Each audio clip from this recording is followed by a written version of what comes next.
স্বাগতিক বাংলাদেশ অনূর্ধ্ব-19 ও সফরকারী আফগানিস্তান অনূর্ধ্ব-19 দলের মধ্যকার 5 ম্যাচ ওয়ানডে সিরিজের প্রথম ম্যাচে আফগানদের ডাকওয়ার্থ লুইস পদ্ধতিতে হারিয়েছে বাংলাদেশ। বাংলাদেশের জয়ের পথে সেঞ্চুরি হাঁকান কালাম সিদ্দিকী। বগুড়ায় টস জিতে প্রথমে ব্যাটিংয়ের সিদ্ধান্ত নেয় আফগানিস্তান।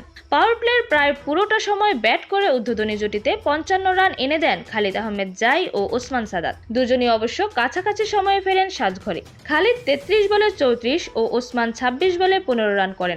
এরপর ফয়সাল খান শিনোজাদা 46 বলে 33 রান করে বিদায় নিলে একাই দলের হাল ধরেন উজাইরুল্লাহ নিয়াজাই। অন্য প্রান্তে কেউ সুবিধা করতে না পারলেও এক প্রান্ত আগলে রেখে শতক পূর্ণ করেন উজাইরুল্লাহ। এমনকি ইনিংসের শেষ পর্যন্ত অভয় দিয়ে গেছেন দলকে।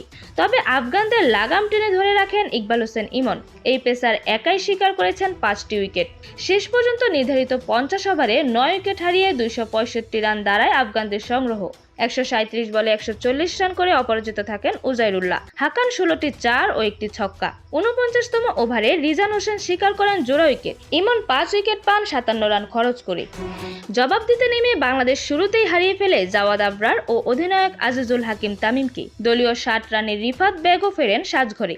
এরপর দলের হাল ধরেন কালাম সিদ্দিকী ও রিজান হক। দুজনে গড়েন 139 রানের জুটি। 119 বলে 101 রান করে কালাম। বিদায় নিলে ক্রিজে নামে মোহাম্মদ আব্দুল্লাহ। রিজান 96 বলে 75 ও আব্দুল্লাহ 19 বলে 12 রানে থাকাকালে আলোক স্বল্পতায় ম্যাচ বন্ধ হয়ে যায়। ততক্ষণে 46 ওভারে বাংলাদেশ 4 উইকেট হারিয়ে জড়ো করেছে 231 রান। 24 বলে প্রয়োজন ছিল আরও 34 রান। শেষ পর্যন্ত ডাকওয়ার্থ লুইস পদ্ধতিতে ম্যাচের ইতি টানেন অফিসিয়ালরা। জয়ী ঘোষণা করা হয় বাংলাদেশকে। এরকমই যে কোনো খেলার আপডেট সবার আগে পেতে অবশ্যই চ্যানেলটি সাবস্ক্রাইব করে রাখুন। ধন্যবাদ। প্লেবাজ নিউজ।